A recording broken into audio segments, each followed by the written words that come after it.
Welcome to Hacking Hypermobility Podcast. I'm Luna. And I'm Shelli. And we're two bendy mamas. Hacking Hypermobility. All right, welcome back to the podcast. We have had some great conversations talking about our medical evaluations for hypermobile humans. And that is a lot of information to take in. So we polled our listeners and our followers on TikTok to pick the next topic. And what was that? Yep. So the polls show that you all want us to talk about both ADHD and autism spectrum disorder. Yes. So good thing we have a little bit of experience with neurodivergence. Yes. But for our listeners who have not quite wrapped their head around this, can you remind them what exactly is neurodivergence? So neurodivergence is a term going to be more inclusive to the diversity of neurotypes or the different ways that we humans think. Many of us in the disability space use the term, so not everyone is aware of what it means. Neurodivergent, though, is actually a non-medical term describing people whose brains developed or work differently. So while there are separate medical conditions or psychiatric conditions that fall under neurodivergence, we have some shared experiences and united voices speak louder. So two of the common conditions associated with neurodivergence are attention deficit hyperactivity disorder, or ADHD, and autism spectrum disorder, or ASD, but there are others. So it's a relatively new term, and autistic sociologist and pioneer in autism self-advocacy named Judy Singer actually coined the term neurodiversity in the 90s. But Harvey Bloom, who is a writer that she corresponded with, popularized the word, and it really came into the cultural space in 1998 in an issue of The Atlantic, and said neurodiversity may be every bit as crucial for the human race as biodiversity is for life in general. So for context, what were you doing in 1998, Shelli? I was drinking and drugging in college. That's what I was doing. College? That was the year Halloween, 98. I tripped on acid, dressed up as Monica Lewinsky in a blue dress, because that was right around the time that all that was going on. Yeah. So 1998 was the year I could have started driving, but I was too scared to go get my license. So I was 16. Yeah, I was in high school. I was 21. Yeah. So these words, these terms really come from the generation before, like us, our generation, Gen X, elder millennials. And I'm sure the ongoing dialogue about how we as neurodivergent humans refer to ourselves will evolve. There's lots of talk in the space about the words we use. But medically defining normal helps us identify, understand, and support different neurotypes or the various ways human brains develop and operate. So neurodiversity is a term that refers to the unique ways a person's brain develops or grows. Neuro, of course, referring to the brain and thinking, and diverse referring to the wide range of the spectrum of variety. So the way human brains develop and think is diverse. There are lots of origins. Nature and nurture, of course, play a role in neurodivergence. However, most of the conditions that fall under this umbrella term have genetic origins that science is unraveling. So even autism spectrum disorder, or ASD itself, appears to be associated with several genes and present with a wide spectrum of types. Those of us under this umbrella term, neurodivergent, have neurodevelopmental differences, and a variety of differences, actually. You know, the unifying term of neurodivergence includes several medical conditions, mental health disorders, and learning disabilities, and even some conditions that occur after development that have caused divergence. So there's a variety of causes. The other end of the spectrum is a term known as neurotypical. So there's no true normal brain function, but some of us are more affected and disabled by our differences than others. Those of us that are neurodivergent have, in general, a common experience for living with these differences, the differences that are in thinking, feeling, socializing, learning, communicating, just how we're perceived by others. Different neurodivergent conditions have nuanced differences, though. So, Luna, what are some of these conditions? So, Shelli, I'm going to share some infographics on the screen for listeners that watch on video. And I'll link these in the show notes also for those of you that just listen. These resources are from Sunny Jane Weiss, who's an advocate, educator, and author about neurodivergence. And you can find even more on their website, the Lived Experience Educator. So some neurodivergent conditions under this umbrella term include autism spectrum or ASD, previously also known as Asperger's syndrome. However, that term is no longer used due to its origin with the Nazi regime. Attention deficit hyperactivity disorder, ADHD. Previously, it was known as either ADD or ADHD. It's now one term. And as we've already mentioned, those two, there's also several others, and I'll list some of them here. Down syndrome, dyscalculia. I can't speak today. I never say that right. Dyscalculia, which is difficulty with math and numbers. Dysgraphia, which is difficulty with writing. Dyslexia, which is difficulty with reading. Dyspraxia, which is difficulty with coordination. So these are all learning disorders that have to do with how the brain processes or perceives sensory input, frequently in the interoception of the input being a challenge. Intellectual disabilities, there's a wide variety, and several mental health conditions like bipolar disorder, obsessive compulsive disorder, OCD, and more. Sensory processing differences, which sensory processing is not a disorder unto itself, although there's talk of, as we mentioned before, of making that its own separate disorder. Social anxiety, a particular type of anxiety disorder, Tourette's syndrome, traumatic brain injury or TBIs, post-traumatic stress disorder, PTSD, and complex PTSD. And even non-mainstream gender differences or sexualities have also been included. Okay. So I've seen that term neuroqueer probably is used for that. So one of the important aspects of being neurodivergent is an experience of marginalization. And so many of us mask or hide parts of our experience so that we can try to blend in the neurotypical world, right? Support and inclusivity are vital for us to improve our quality of life because many of us cannot overcome our neurotypes or disabilities to fully participate in mainstream society. So we have to mask in order to survive. And those of us who face additional barriers of discrimination like race, gender, a more obvious disability, and other more obvious physical differences, we have been historically oppressed. So these are just some of the things we face and why we mask. Yeah, and I want to emphasize that the idea of neurodivergence and neurodiversity is above all a way to include those of us that are different and have been othered. It's a way to elevate the voices of all of us together in a unified way.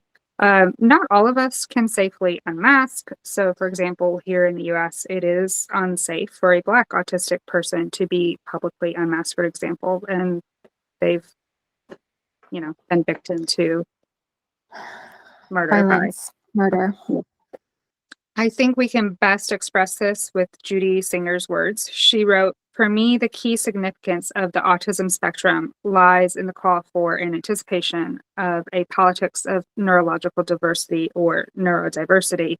The neurologically different represent a new addition to the familiar political categories of class, gender, race, and will augment the insights of the social model of disability. The rise of neurodiversity takes postmodern fragmentation one step farther. just as the postmodern era sees every once too solid belief melt into the air, even our most taken for granted assumptions that we all more or less see, feel, touch, hear, smell, and sort information in more or less the same way, unless visibly disabled, are being dissolved. So, interestingly, that is the quote from Dr. Singer that established the term neurodiversity. And she was already pointing out the intersection of disability and autism, but commonly neurodivergence is perceived as separate from physical disabilities by neurotypical and people that are able-bodied. But something that united both Shelli and I to enter this public space of disability awareness is the fact that neurodivergence is seen more commonly in hypermobile humans than in the general population. We experience significant health issues and physical disabilities. And it really seems to compound the issue of people like us not being medically identified, diagnosed, and supported early enough in life. A recent 2022 study in the UK also noted, quote, in neurodivergent adults, there's a strong link between the expression of joint hypermobility, dysautonomia, and pain. Other studies have specifically looked into the prevalence of ADHD and ASD with both hypermobility spectrum disorder, HSD, and the Ehlers-Danlos syndromes, EDS. But that particular study said it seems to be more prominent, a condition of comorbid neurodivergence when joint hypermobility is paired with dysautonomia and pain. Interesting. So I will link some of the studies in the show notes. It's something that's very actively being studied and researched. Yeah. So the medical research, while that's interesting to some of us, most of us probably, it's important to hear from actual people who live with these conditions too. Our lived experiences have shown the challenges that we have faced with these inherited connective tissue disorders and affected not only physical symptoms and our hypermobility, but also the perception of pain associated with our disability and the way we experience life rather, and how we get support, if we get support. Right. And while the exact mechanism of the cause of this connection is not fully understood, there are some ideas. Dr. Leonardo Zaccante is a professor of medicine. He's a neuropsychiatric doctor at the Integrated University Hospital in Verona, Italy, and he has been researching autism and neuropsychiatric conditions, particularly in the pediatric field. And he and his team have proposed the connectome theory, which is actually a whole model of approaching neuropsychiatric neurodivergence and the connection with physical disability. I will link the article in Frontiers in Psychology along with some other medical articles in our show notes if you want to read further, but I'm going to just kind of summarize it. I'm not going to go into all the details because it's a very detailed model and theory.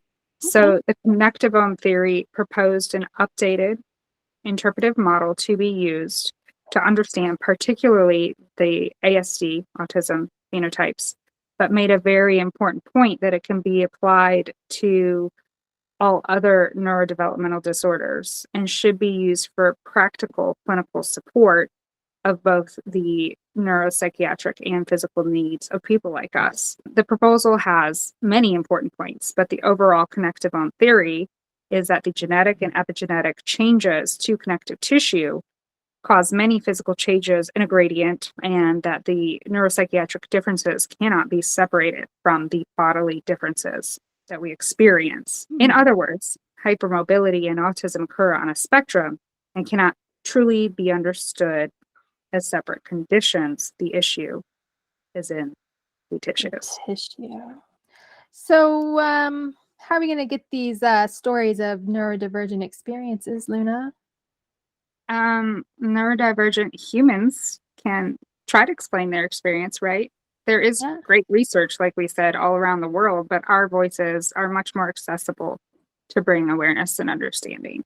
So we're going to let you, the listeners, get to know us a little bit better by interviewing each other about our experiences, by interviewing each other about our experiences with these things. Shelli, Yeah. I'm going to interview you first since I've already rambled on. Okay. Okay. And it will let me warm up to the idea of talking about these things. Okay. And also, if you're still not ready at the end of it, you don't have to. No, I'm good. I'm good. Okay. All right.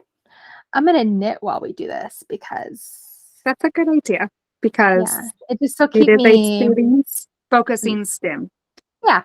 A STEM, by the way, I guess we should define that, is a stimulating or calming or focusing physical behavior. It's a way to regulate. Yep. So, first question for you, Shelli, is how are you neurodivergent?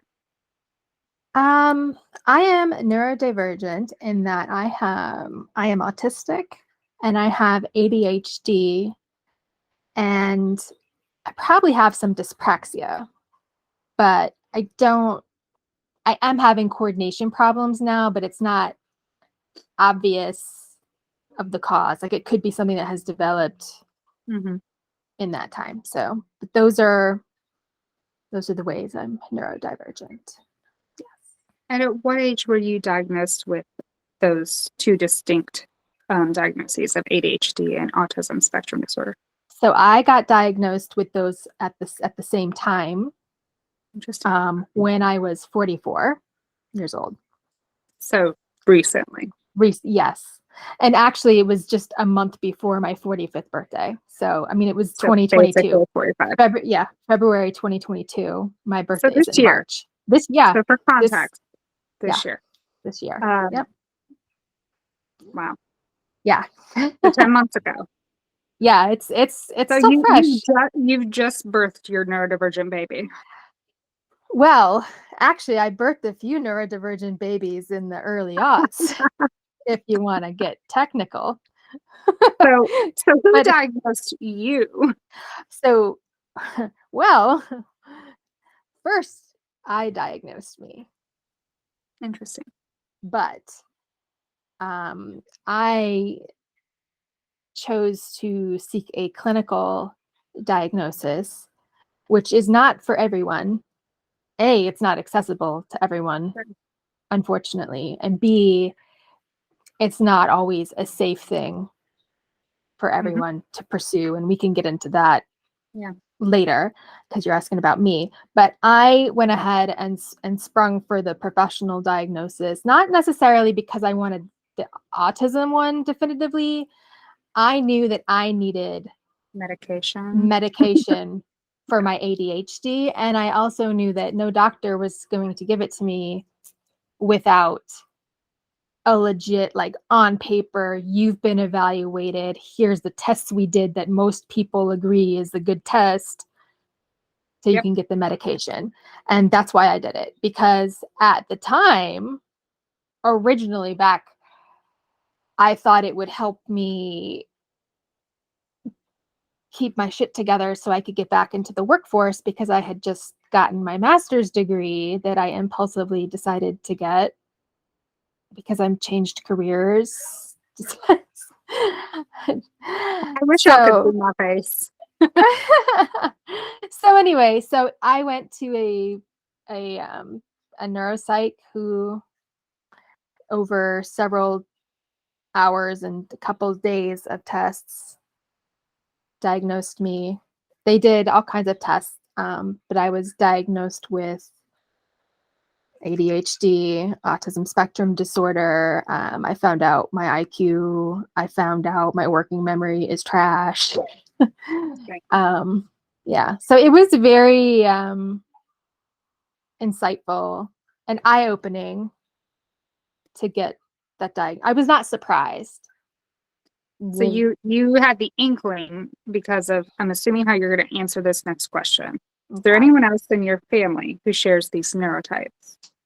So yes. So the first officially diagnosed person in my family with autism spectrum disorder is my son, who is 20 years old, and he was diagnosed by Kennedy Krieger Institute, well-known institute here in Maryland, in 2007 when he was 5.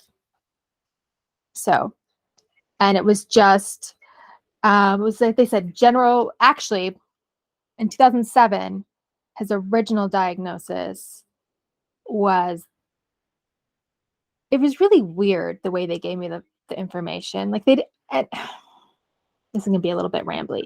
Like at first they were like, well, he has this brain injury. And I'm like, what? Like they don't, yeah. I don't know. And then it was kind of like, well, we put this because of insurance. Like it's this whole like racket, right? So it was,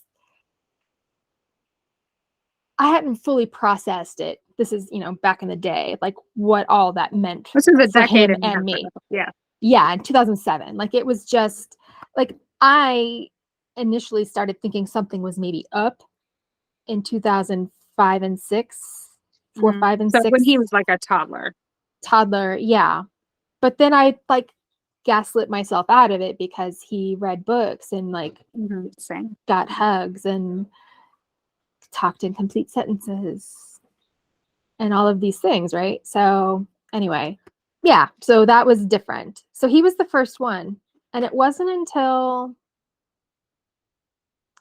well, then I had my daughter evaluated shortly thereafter. And she's 3.5 years younger than him.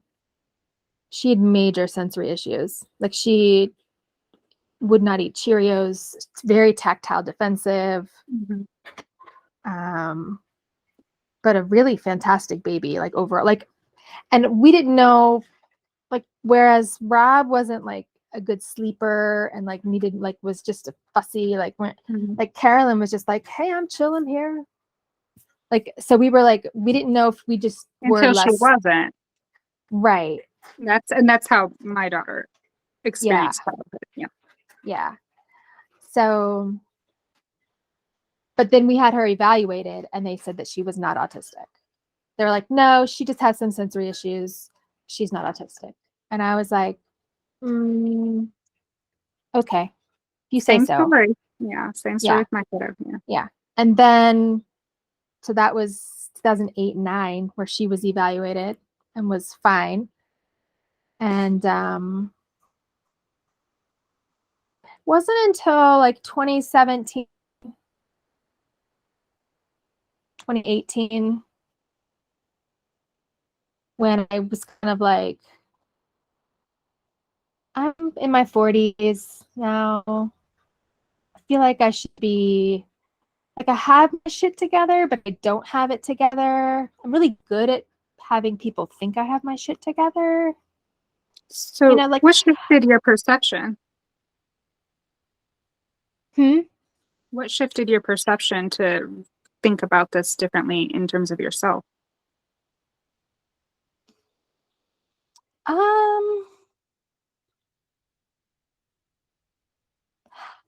I think I just increasingly struggled with, I felt fake. Like, I am not a liar. I'm like super on, like, I shoot from the hip. Like, you know how I feel about something. I don't, unless it was like about,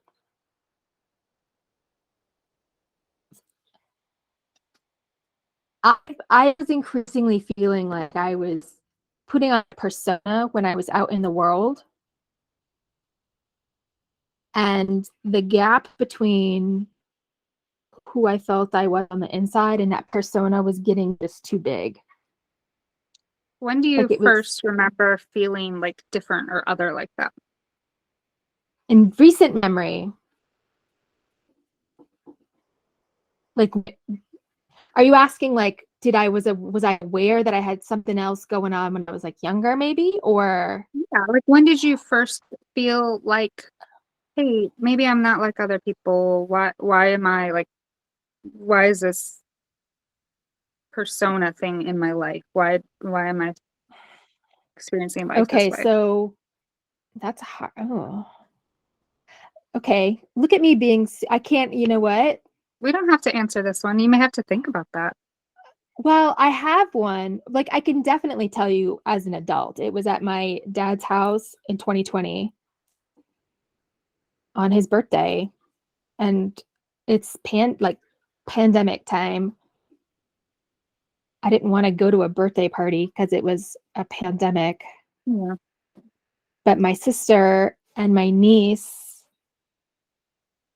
had flown up from Florida, which I also was like, why are you getting on a plane and bringing Florida-ness to whatever? Right? Like, It was like the it was, worst place to travel from during that it time. was, I mean, there were so many, it was like all of these different, I mean, it really just came to, like so many things in the world that came to a head in 2020. Right. So did that, right? So my mom had come up for the weekend with my nephew because he was still in high school. My mom was raised my niece and my nephew. And my niece was in college. So no, she was done with college. I can't even keep, like, anyway, it's all Probably blending. wasn't able to go to college if it was 2020. Maybe been on hiatus even. Yeah, I think that's, yeah. So they flew up. It was like the weather was still warm. Like, it's October can be dicey here. Like, I didn't like it, but I was like, they're going to do what they're going to do. I will see them. And then, I masked, kept my distance, did whatever. Well, my sister and my niece were staying at my dad's house because he has more space. And the day of the get together, where it was just supposed to be a barbecue, like, and sit outside and my understanding of the event was different than what occurred.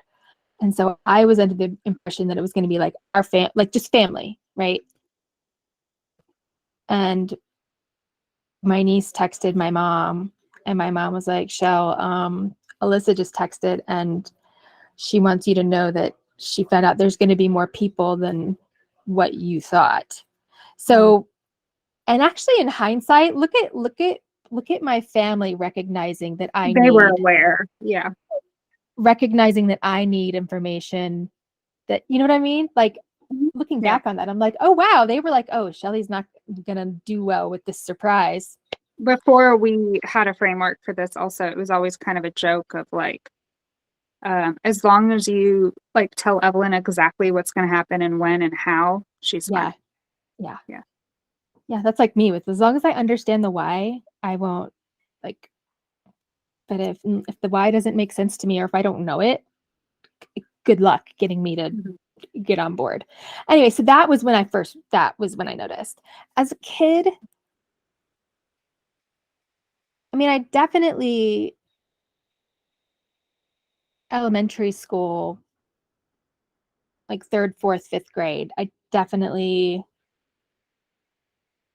got a sense that, like, I figured out how to blend in, but I definitely felt like I was kind of the weird kid. Like, I was like the medium weird kid. Not like I was weird enough to like be noticeably weird, but I wasn't like that one over there. Like, I mean, it was the 80s. It's like, that's Right. does that make sense? I think you would have to be like a Gen X person to like, or like your age. No, I get like, it. I think yeah, as an elder millennial, like we were kind of in the same, similar yeah, boat. But also I notice, this is kind of more of a vague explanation for you. Like you weren't able to give like a concrete knowing or answer to that part of the question in terms of your childhood. right, And I think not to interject on yeah, answering your question for you, but I think it's important. You may want to come back to that and like kind of try to understand why. When I started going into like therapy and was undoing, kind of the walls that I had up around those things, and I started yeah, and unraveling some of those things from childhood, it became much more obvious and helpful to allow me to work through some things now. But anyhow, so you said your most dominant neurodivergencies are the two main diagnoses: ADHD, autism, and Yeah. ADHD. Does one seem more dominant to you? I did read these questions ahead of time, and I've been thinking about this one. And I think it depends on the day. On the day Or situation. I really it does. Or just, but not even, because in some situations, the Audie's in charge, and some others, like, I'm full on squirrel. Like, yeah, it's a very interesting thing to think about because they conflict in so many different ways, but in some ways they're so I think from it's each other. much like you mentioned earlier, where it's hard to separate like hypermobility and it's the same. Like, it's I definitely, finding out I had both and knowing the inherent yin and yangness of them on occasion, I like to say I'm a walking contradiction. Like, I feel like I don't make sense. Yeah, and sometimes. I think that's why we're missed. 100%. Yes. So, like, back to, like, there definitely was a time when I was younger where I knew I didn't fit in, or I was weird, or didn't necessarily belong, but I, like, belonged enough. Like, I wouldn't have been the one where you would have looked at the picture and said, this one doesn't belong. Right. Like, I belong, like, it would be like, that one needs a stylist. That's what it would have been. Because I did, there's memes around of, like, Spirit Halloween, where it's like midweek cutie instead of Wednesday. Yeah. That's like me. Like, I was like the Spirit Halloween cutie. Yeah, I was the midweek cutie and trying to be Wednesday. I feel like that's a common experience amongst us. Yeah. So hashtag midweek cutie. I'm gonna brand that. Yeah. That's mine. Don't steal it, internet people. So what is the most challenging aspect of neurodivergence in your life currently at this point in your life? At this exact look, I'm already starting to say it. At this exact moment, it is executive functioning. What is that to you? To me, it is getting through the day without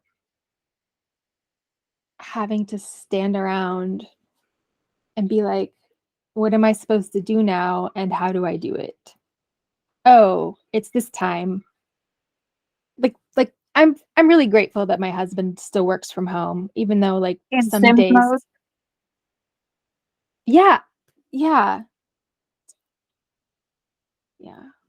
Executive functioning, and sometimes the rumination is annoying, because, like, there are times where I just ruminate on stuff. I want to be done ruminating on it, but, like, I haven't figured out how many times my program has to run on something before I'm done. Like, I've definitely figured out certain things, certain habits I have. If I'm having a conversation but I miss a beat, but then I know it, like, I'm gonna still complete what I'm saying because my brain has to finish that process. Like, I think the most frustrating thing to me in what you're explaining here is, like you said, I think I'm aware of it.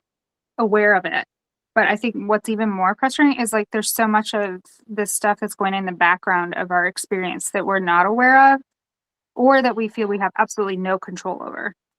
Yeah. So I think, is that what you're kind of saying, is like that sounds right. Finding words also is me. I struggle with that. So I have aphantasia, so I can't picture things. And then there are some times where I just cannot, the words escape me. I understand that, sort of, because I struggle to articulate verbally the words and thoughts that are in my head. So, like, I write better, or it's easier for me to communicate in writing or text or whatever. Oh, 100%. Like I could never have been on debate team, like a live Okay. action So someone debate. cannot contain his laughter at us right now. What does Marlon have to say? What do you have to say, babe? He's just nodding his head. Is he like, oh, I know who these people are? Mm-hmm. Yeah. Oh, you want to hear something so funny that makes so much sense now that I'm like diagnosed officially? Me and my son both get this. We call it the 5 minutes of anger. Oh, yeah. Just the burst and then done. It's just like something doesn't go right my way. 5 minutes of anger. Kind And of then like it's like me done. shaking down the fridge and I have absolutely no idea why I did that. And then it was fine. That may have also just been pregnancy hormones, but like things like that have happened, like where you just Yeah. you express those feelings and or frustration or anger, those hard feelings come out and then they're out and you're like, well, what just happened? You don't even know. Yeah. And then also something else, I like do not want to speak of it ever again.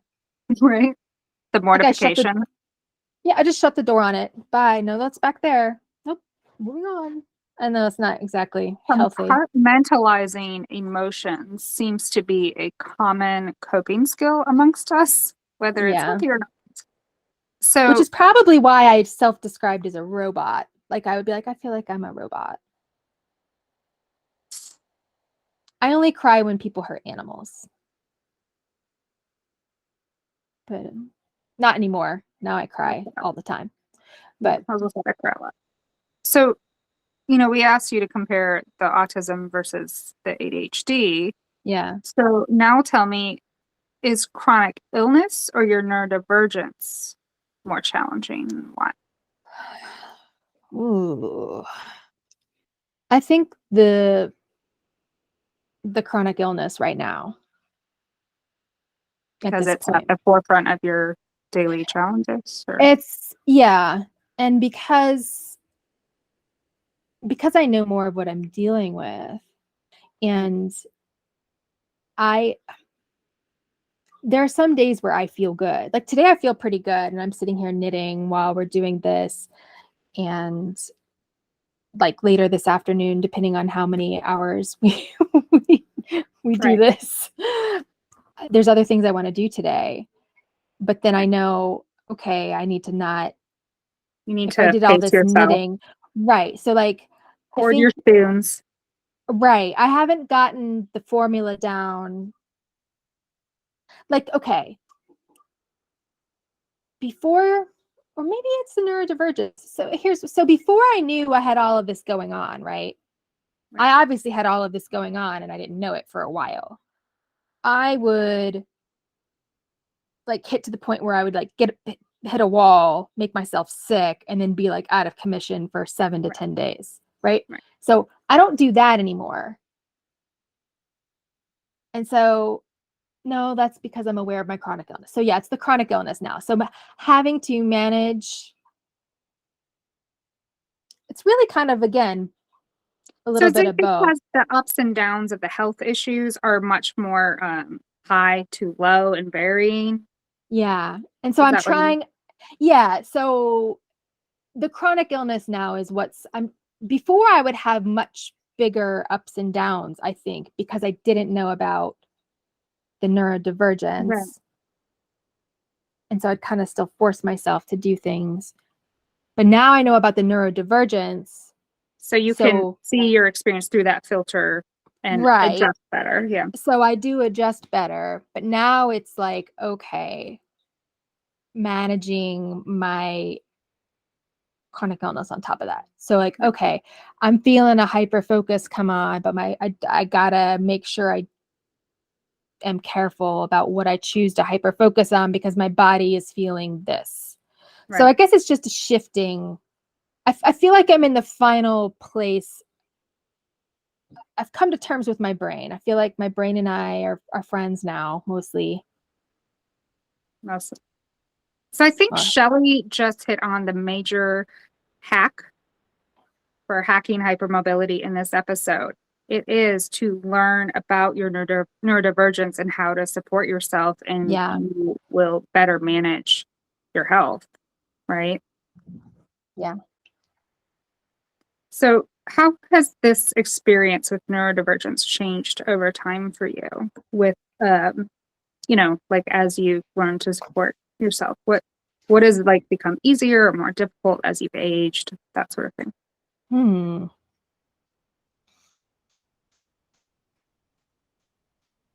Even though a lot of things in my life are harder than they used to be,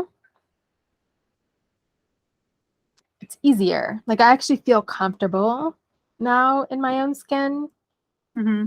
Comfortable with who Shelli is. comfortable with who I am. Mm.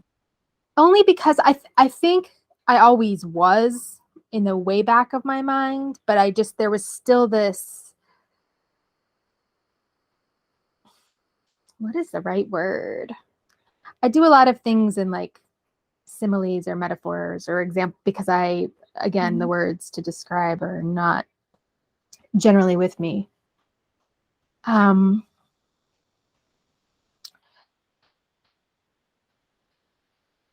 I think the way I handled it as I was growing up was a way to not worry about myself, was to busy myself worrying about others. So like I had a volunteering problem. I would do anything to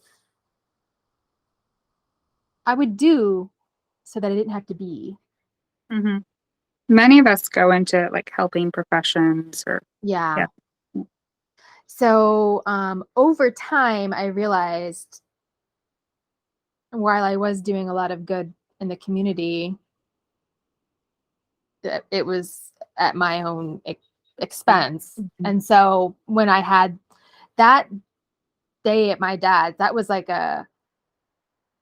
it was the neurodivergence kind of hitting a wall. I was having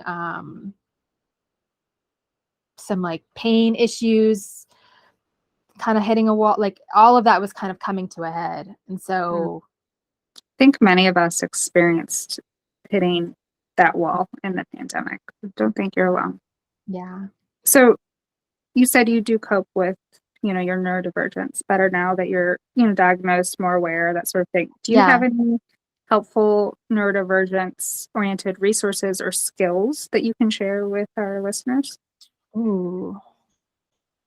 I might have to come back and edit this Okay. in. We So can yeah, I will edit it in. I'll do a little short, but for sure. I mean, initially, Hi, it's Shelli. I don't really have any tips to add, but I do want to write about it at some point. So you can find links to my tips and tricks on our website, hackinghypermobility.com, or on my personal website, helpimalive.net. Okay, bye. I just sought to find people like me. Or initially, when I first was I was, a parent. I was looking for resources. Um, one of the suggestions I will make is definitely find a resource that's from someone in that community. Hmm. So someone with lived experience or Yeah. yeah, But that's always been the most helpful for me. I tend to, one thing I never did was one thing I never did was think about how I thought about things. Like I never sat and considered how my brain arrives at a decision. I just trust my brain and knew that it would do stuff. And what's funny is I've only recently learned that you cannot trust all of the thoughts in your brain.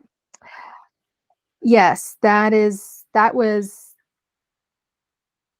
new and really, that was scary information a little bit It's weird, to be. right? Yeah. Your brain tricks you because its ultimate goal is survival. Yeah. That's annoying. Yeah.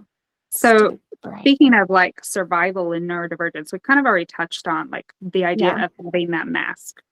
Yeah. How do you see Shelli's mask? Shelli's mask was Shelli's mask was a confident, has her shit together. Boss babe, Virgo energy. Yeah. If Yeah, you want, my mask was definitely about like having my shit together, being super organized, super helpful. yeah, if go-to person. you want something done, Shelli will either do it, know how to do it, or will know someone who will. What was that phrase that your friends use for you? Let go and let Shelli? Let go and let Shelli. Yeah. Yeah. I was like the planner of the events. Mm-hmm. I mean, in hindsight now, like, okay, do I really like planning things, or did I like subconsciously just fall You were into fulfilling always the need to have knowledge and control of what was going to happen to make yourself feel safe. Yeah, 100%. Not to like psychoanalyze you, but that's me projecting. But that's also exactly what I was doing, because it's easier for me if I was in control. I always tended to try to control whatever bits of the situation that I could. Yeah, because so much of it we cannot. Right. Correct. Yeah. So you said when I asked you that question, you said was. So like, is your mask past tense? Do you consider yourself unmasked? I would say I am actively unmasking. So it's in process. Yeah, for sure. So who sees you unmasked? Who is safe for that? I would say there are stages. Me too. Kind of like stages of dress. So we are not trying to do the Emperor's New Clothes here. No. I would say, I guess if you think of, I won't even say I wouldn't even say I even know at this point. Perhaps there is a fully unmasked version of me somewhere that has made an appearance, but I have not. Like a verse. I feel sorry. I'm not aware of it yet. Like I haven't. Cause like I will, if sometimes I'll catch myself, like if I'm like dancing around and then like I see the cat, I'm like, oh, like you know what I mean? So even the cat. Yeah. If I see them noticing me, it's all about people noticing me. So like being perceived, we don't enjoy that. No. And I was actually trying to explain that to my friend Carrie the other day, because she wanted to, like, I hadn't seen her. Like she kind of went through this bout where she was sick. And then we were supposed to hang out, but then whatever. She's like, well, I want to go out to lunch with you. And I was like, I don't want to go out to lunch. And she's like, we haven't hung out. And she's like, well, especially this time of year, like it's Christmas, like no. Yep, it's awful. And so yeah, I was trying to explain to her like why and how. I was like, well, I just don't want I don't want people to see me. And she's like, well, we can get in a booth and be in the back. I was like, that's not it. I was like, I don't know who's going to be there. I don't know who. I don't want anything unexpected. Like, and I couldn't. And she's like, well, everything's like, you don't know what's going to happen at your house. And I'm like, well, yeah, but that's different. And it's not that you don't want to be literally seen. It's that you don't want to be perceived and then be obligated into some sort of social interaction, right? Am I explaining that? Or yeah, like I don't like lately. I feel very like sometimes like struggling to, like I had this incident when I was picking up my son from college. Like we were at Sheets and I was gonna get a snack, but then I was like ordering on the thing and it was like, do you want cheese on that? And then I was like, I just want just a chicken. I just want like I was trying to get to the thing and it was like, here's your total. And it was like $7 or $8. I was like, for this stupid chicken. And then I got mad and I was like, no, I don't want it. And my son is standing there and he's like, Mom, are you okay? And I was like, I don't know what I want to eat. And now I have to pee. And he was kind of just like, yeah. What do I do? Like, how many times have you experienced this? Like, is this just a me thing? You go to like, the fast food restaurants, like if you're in the line or whatever, or there you see the menu to order and it's like numbers. And like there's all the pressure because like there's a line or there's people or they just kind of have an attitude or it's a rush. Yeah. Or maybe they can't hear well because you're going through the speaker or whatever it is. Yeah. And you say, oh, I want a number 5. But then when you get the meal, it's like a chicken sandwich and you wanted a burger. And then you say to them, no, I ordered and they're like, no, you ordered this. And then some like 17-year-old is telling you that you're a moron. Literally go crazy. Yeah. Is that just a me thing? No, I have found that I seek out places to order food where I order it online or by like without having to talk to a person. Yes. Like I don't want to talk to you. Anyhow, that's just, to me, it was something I realized is just like a good example of the social and communication deficits that we have in like a subtle way that like people just don't think about. The whole thing on my porch, like I like to sit on my porch and watch what's going on in my neighborhood. But not be talked to. But do not talk to me. Or if you are going to walk by with your dog, just do this. Like give me a nod. I don't. Yeah. And so that's why I'm working on fixing my front now so that I have a little bit of, because once my tomato plants all died off, I didn't realize how much of a natural screen they were on my front porch. And then it was like people could see me and I was like, ew. So, you've told me that like neurodivergence has informed just simple aspects like sitting on your porch. What else has your neurodivergence affected in your life? Like you kind of touched on career. What about like parenting, identity stuff? Like any of those things? Where have we not touched from? Well, it definitely explained. It explained just the weird relationships I had with people or friendships that I thought were friendships, but they weren't friendships. Or how many times I had been, people assumed I was a bitch or I was intimidating or that I thought I was better than everybody else. Oh my God, the intimidating word. Here it comes. Yep. Ready? Oh, you're so intimidating. I didn't go on any dates ever. I'm like, I'm not attractive or what? No.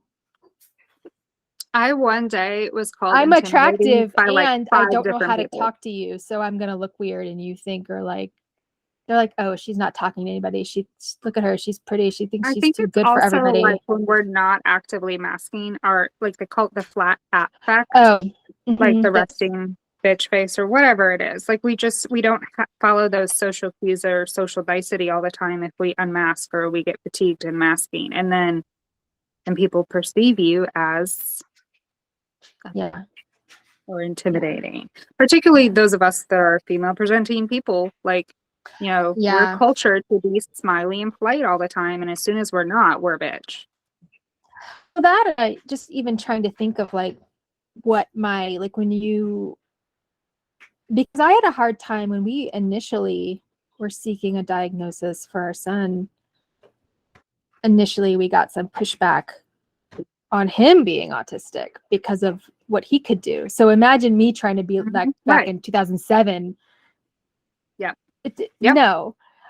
So even now when I'm like, well, what as a kid, what did I do? Or like, which of my behaviors am I falling back into now that might have been annoying? Or what did I do that was repetitive or like maybe an indicator, but didn't raise any alarms, right? So like my son, boys, you think, oh, boys are destructive, boys are gonna like do this and that, and so like demonstrative and expression, right? So he had his, you would see a boy with a monster truck going, pretending like a truck, right? No, my son had a monster truck and turned it upside down and was like, tiggy, tiggy, like spinning the wheels, right? Or he took his blocks and had all of the blocks that had the side that had an animal on it were facing the same direction, and then it was like all the letters facing the same direction. I just had the most insane memory when you were explaining this. Yeah. What was I remember, like, myself as a child Yeah. playing for literally hours in the kitchen floor with one of those like pullback wheelie cars that if you pull on them, it would like spring load and drive. Yeah. And I was probably like 8 or 9 years old. And I remember doing that for so long, just this one thing over and over again, playing with the wheels and looking up at the clock and be like, how did 3 hours go by? Yeah. I used to roller skate in my basement to Good stint. Madonna's True Blue. I used to put on whole choreographed dances in my basement to Michael Jackson, the Beach Boys. Hell yeah. Oh yeah. Yeah. So all of that kind of suppression stuff, masking tends to cause what we call in the community burnout, right? So burnout being where you hit that wall, as you were describing earlier, and you just, no matter what you do, you have to address your needs to function. I wanted to go back. I didn't. So I quit working full time in 2013. Mm-hmm. I used to work for the federal government. I struggled a lot with that. Now you would think because of like rules, my whole career working for the government. Yeah. In some way. I mean, I was on a contract before I became a civilian. No, I mean, like, did it affect your whole career doing that? Like, was there a point in your career where you didn't feel affected by neurodivergence, or? You know, when I didn't know at the time what it was. So I just thought I had some weird undiagnosed chronic illness that was in my head. Just wasn't in your head. Yeah. But yeah, in hindsight now, for sure, because like I didn't, there was a great TikTok the other day. I can't remember if I sent it to you or if I favorited it. I'll have to go back and try to find it. But it was they were talking about the difference between neurodivergence and social cues. So working for the government, or if you're in the military, chain of command is like a BFD, and BFD stands for big fucking deal. Very defined, yeah. You do not go above so-and-so's head, even if you know that person's going to have to go to the next person anyway. That's just not what you do. So like that kind of hierarchy never made sense to me. Cultural hierarchy, yes. Yes. I really, really struggled with that sometimes when the issue was either urgent or like, I don't know, it seemed to me like I struggled because answers were there and available and nobody wanted to fix anything. And that I couldn't. Bureaucracy is very triggering to us, yes. Yeah. So eventually. How did you handle that? I mean, you said you left work. Well, so I don't work full time anymore. How did I handle it then? What did we say? How old are you? And you no longer work full time because of your combination of disability and neurodivergence, right? That's a big deal. Yeah. I'm 45 now. I quit working full time in 2013. So that significantly, shortened your career, 36. Your earning potential, your retirement, Yeah. But I did try to go back because so I quit working full time and then I was bored. So then I took a contract job at the state of Maryland it was a 3-month, contract job. They wanted to extend it, but I was like, ugh, I remember why I got out of working for a government agency. Right. And then I was like, well, maybe I'll just be a substitute teacher because then I can like pick and choose and I can have control, except for, you're a substitute and you go to a school and then there's changes. They will just take you out of whatever thing you signed up for and stick you in somewhere else. And I had a freak out one day when they pulled me out of the slot that I had signed up for. it was a class I was familiar, and because I was very deliberate. I'm very deliberate in all of my choices. I had deliberately chosen this class on this day because I knew the class and I knew the teacher and I knew that's what I signed up to do. Mm-hmm. And I arrived in to clock in and they were like, oh, we pulled you. You're going to go cover. It was like, I don't even remember what class it was. And it was going to be like the whole day. And I'm used to like breaks at a certain time. Like I planned right. Right. And I went into the AP's office. I think he was on the phone with somebody. And I was like, I am not doing what you just scheduled for me. I am interrupting. If you ever want me to sub here again, you will not be doing stuff like that with my schedule. Thank you. And I walked out. And then I'm thinking, the office ladies were probably like, who does this little substitute think she is? Yelling, I don't care. What? You're stunned to speak to you. Yeah. And, well, first of all, I'd already had a run-in with this teacher because of issues with my son and bullies. So he was already of course. I wouldn't say he didn't I think he was afraid of me. And because you're intimidating, remember? I'm intimidating, and apparently I will bust into your office and yell at you if you make me and we teach. wonder why we're perceived as intimidating. And at that moment, later on that day, I was like, I did nothing wrong in this situation. Oh my God, yes, I did. So wrong. And I did apologize later, but I couldn't even Do you know how many times I've yelled like a maniac to the people that I love because they did me wrong somehow? Yeah, I know. I totally know. Yeah. So what else? Clearly career. Yeah. My marriage, we were separated for a while, and shortly after my son was diagnosed. And in hindsight now, it's big life stressor. Yeah. Yeah. Well, knowing now, explains so much. Yeah. My one sister and I don't get along, never have. I'm going to go ahead and say never will. I'm okay with that. That's just kind of where it is right now. Yeah. It also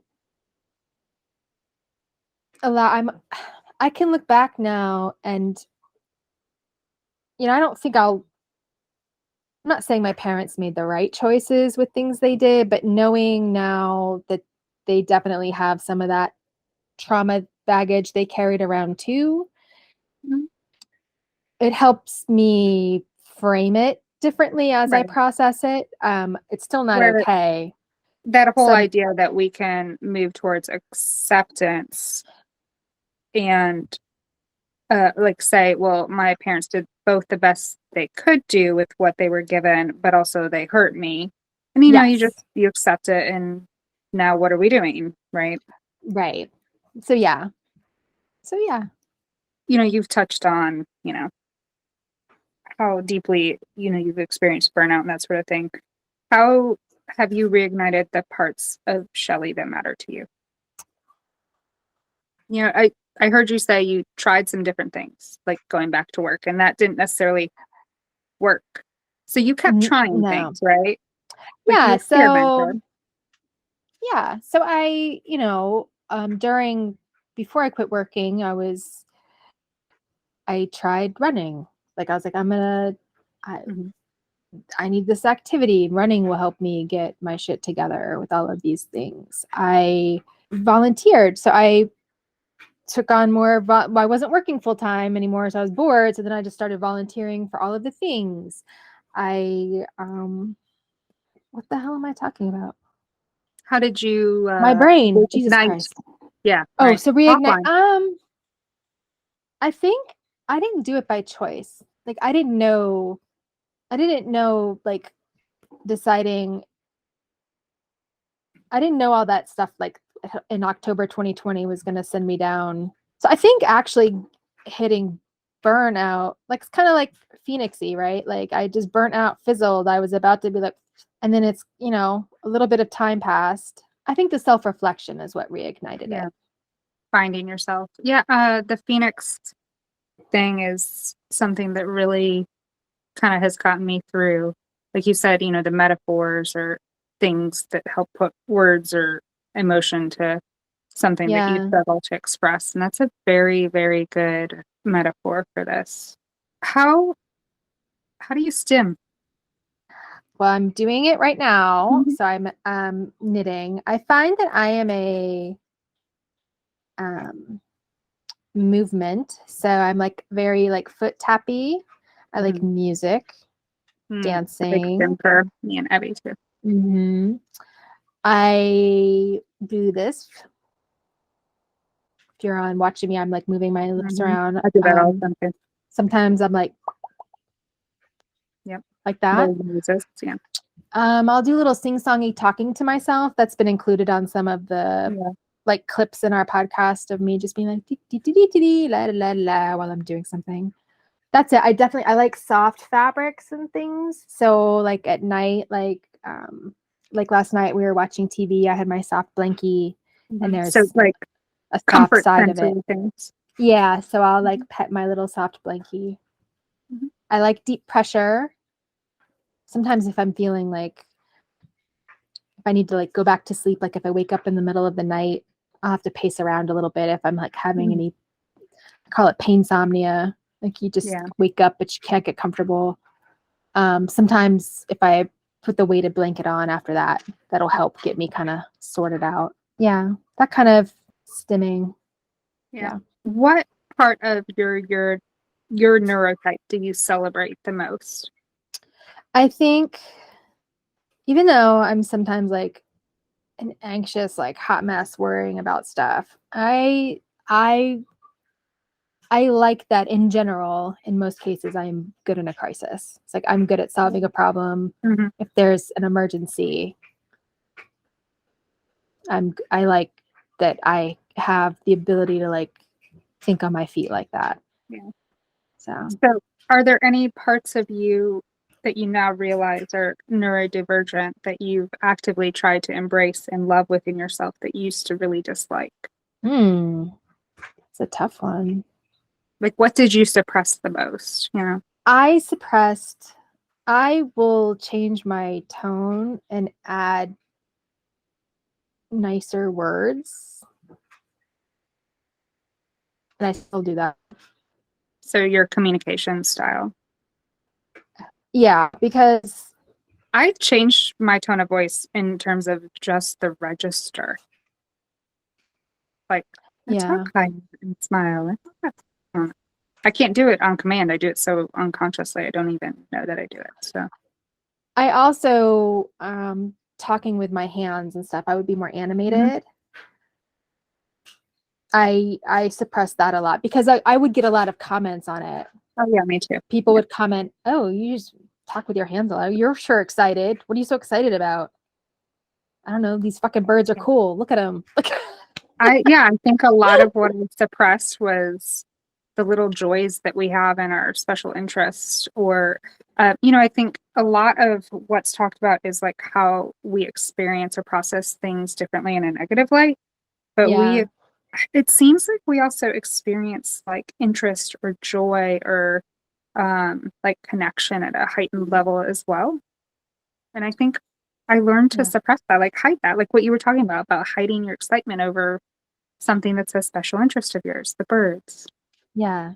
Yeah. I used to tell people, this is so funny. I'd be like, I'm really chill and go with the flow. I can be laid back. Until I'm not. I try really hard. Yeah. And I didn't realize how exhausting it was to try to maintain that, right? And I never thought of myself as an intense person necessarily, right? But I'm going to tell a quick story. So there was an election, everything I fixed with the pool, the current president was being challenged by someone who wanted to come in and take over. And their main basis for doing so was, look at what happened under this guy's watch. And so I was of the opinion, because I had like fixed all these problems with the pool, I was like, well, I think I'm going to vote for this new person. They seem okay, but I don't know anything about them. So I emailed him and I was like, hi, I know you're running for president. I'm currently the treasurer and I fixed everything. And can I just meet with you and ask you a few questions? Like, I kind of want to get your take on everything. Right. Mm-hmm. Oh my God. So I think I questioned him for, at the time, both of our kids were in both of our oldest children were in the same grade. And I was like, oh, well, I have to drop something off at Like, it was like, we were both going to kind of be at the high school at the same time. So we were like, let's just meet in the parking lot and like chat for a few minutes. And I think I kept him there for like 35 minutes, like literally like. So by the time you were done, he was doubting whether or not he should run for the board on this board. Possibly, but he was also like, you're really intense. He's like, this is like intense, like, and for me, and I guess in hindsight, looking back, like it was, but I guess it was not intense. We're not camping. We're in a parking lot. I just got that. I'm sorry. No, that was good. I think the reason why is I had spent so many hours of my time laboring and fixing the clusterfuck that happened to the pool. Right. That like we had implemented these new business rules and like all of these things to like keep it on track so it didn't happen again. And I guess my big fear was like, I knew the dude who was currently president, like that guy did whatever I basically asked him or told him to do. Like he'd listen to me. Mm-hmm. But also I knew he made bad choices and like there would be a little bit of a butt at our heads. But this guy, it was like the devil you knew and the devil you didn't. So I was like, I wanted to get more of a sense, like, is this guy going to bend to my will and do what I say? Right. My God, I'm so bossy. Anyway. Okay. So here are some words so far that we've identified that female presenting autistics share. Bossy. Yep. Intimidating. Mm-hmm. Bitchy. Yes. Are we missing any? Emotional. Know it all. Know it all. Anyhow. Yeah. Okay. Yeah. So can you tell me how you experienced neurodivergent intuition? I wish that I could figure out how I tap into it. I don't know how. I haven't self-realized that yet. So you're aware of it. You just don't fully process how you are aware of it. But it's a thing. If you're not familiar with what we're talking about, it's a thing. 100%. And I don't know if it's just because of like how my pattern recognition is, or just when I know something's off. Like sometimes I'll know something's off, but I won't know why. You and won't sometimes have the actual details, just the spidey sense. Yeah. But then sometimes like I'll just see a pattern and I know the way it's gonna go. Mm-hmm. But I just know it. Like I'm not always able, and I don't know if that's the anomia with like, because I definitely, one of the things that came out of my testing is the gap between my expressive and receptive is big. Yes. And so I am taking in so much more than I'm able to. It's disproportionate. Yeah. Very, yeah. I relate to that. But because of all my other stuff, because I had that huge disparity, it balances out. Like, because they look at big picture rather than where you're struggling. And so for like a girl struggling with communication, well, look at her. She's a know-it-all bitch. No wonder nobody wants to be her friend. Mm-hmm. But I did have friends. But it was like superficially. Eventually, yeah, you either have that superficial framework or you maybe found a couple of kids that are like you. Yeah. Yeah.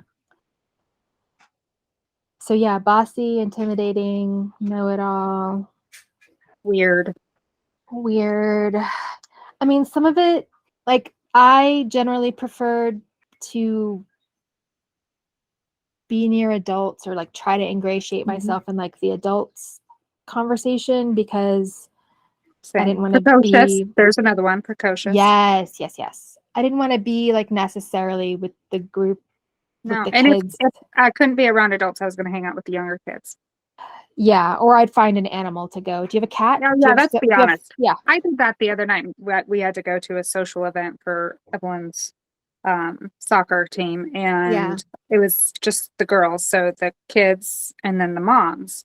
And that's very intimidating to me because then like you're forced to like socialize, right? It's not like you're on the Right. soccer field and you can just whatever.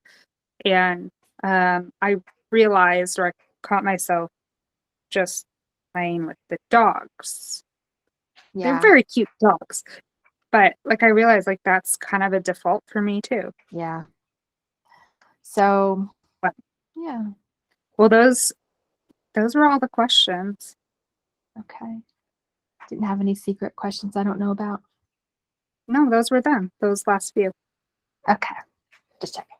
Thank you for, being so open and sharing your story today too. It's been a great talk, but I think we need to wrap up the conversation today. I agree. That's going to be a lot for me to edit. So you're very welcome. And thank you, especially to our listeners for tuning in and voting. Sorry we did a little bait and switch on you and talked about both of them. And we actually didn't go into that much depth. And I promise you, we will be. Thanks for tuning in to the Hacking Hypermobility Podcast. If you would take just a minute to share, follow, or leave us a review, it helps us grow the podcast and spread awareness. Yeah. Our little TikTok's growing. We're almost to 500 followers. Did you see?